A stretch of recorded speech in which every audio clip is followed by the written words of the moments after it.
Mutahi Kahiga. We are still in very, very deep mourning of our leader, Right Honorable Raila'S Odinga, and we have been forced out of mourning to come and address this matter. So yesterday's remarks by Governor of Nyeri County, Dr. Mutahi Kahiga, at a funeral in Kieni constituency in his county, appearing to celebrate the death of our party leader, the late Right Honorable Raila'S Odinga, are not only nefarious, but unbelievable and utterly despicable from a man calling himself a leader. The late Raila'S Odinga put his life in the line to fight for the freedoms that Kenyans enjoy today, spending nights in detention and prison. To be among the gallant sons and daughters of the soil who championed the second liberation of our country and the selfless sacrifice for our nation is a clear indicator that he had the country's interests at heart. During his time, the late Odinga believed in a Kenya where everyone enjoyed the freedom of speech and democracy and fought for stronger devolution, equity and equality for all, regardless of where you come from, and a united Kenya.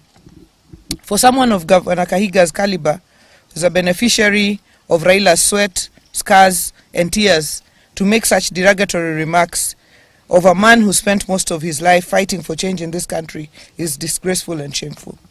It is worth noting that the entire Western Kenya region that he decries of benefiting from government resources and development has nothing compared to what his region has benefited from since Kenya became independent.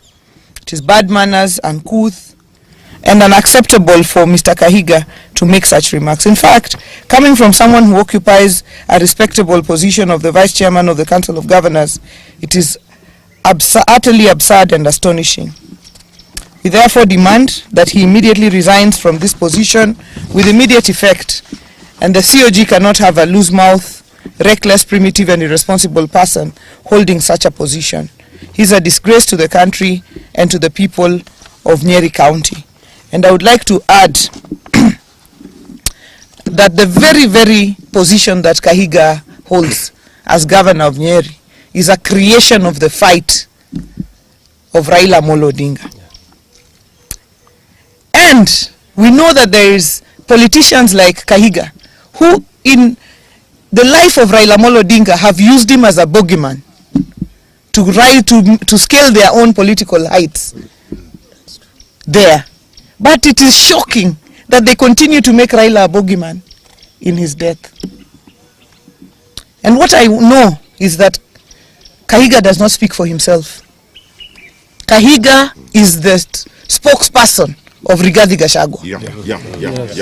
Rigathi Gachagua mocked Raila's illness and asked whether he was a virus and whether Kalonzo was a bacteria.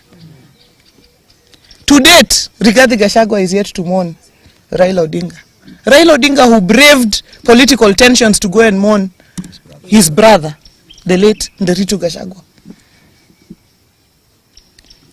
And therefore, we note now that anyone who associates with Gachagua and his ilk like Kahiga cannot be our friend. The line is drawn. Yes. Any person who associates with Gachagua, Kahiga, they cannot be our friends. Yes. Whether they are in our party or outside our party. Yes. Kahiga has drawn the line. Yes. To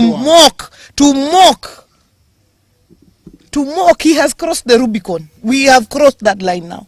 To mock Raila'S Odinga in his death, to mock him in his life, we could respond. But to mock him in his death, no. Any person who associates with Gachagua, with Kahiga, with that lot, can never, ever be our friend. Because the principle is, the enemy, the friend of your enemy is your enemy. This morning at 9 o'clock, we have a meeting of the Council of Governors. And I, as the chairperson of the party, will be moving a motion to remove Kahiga as the vice chairman of the Council of Governors. Yeah. He can lead in his village, but he cannot lead us at a national level. That's true. I want to ask my colleagues, Anthony and Jared, and the leadership of the Assembly, if they have something to add. Ladies and gentlemen, we are shocked beyond words by the reckless statements as advanced by Kahiga. We all know that he revels in death because he's a beneficiary of death. Without the death of Dr. Gakuru, Kahiga would be nobody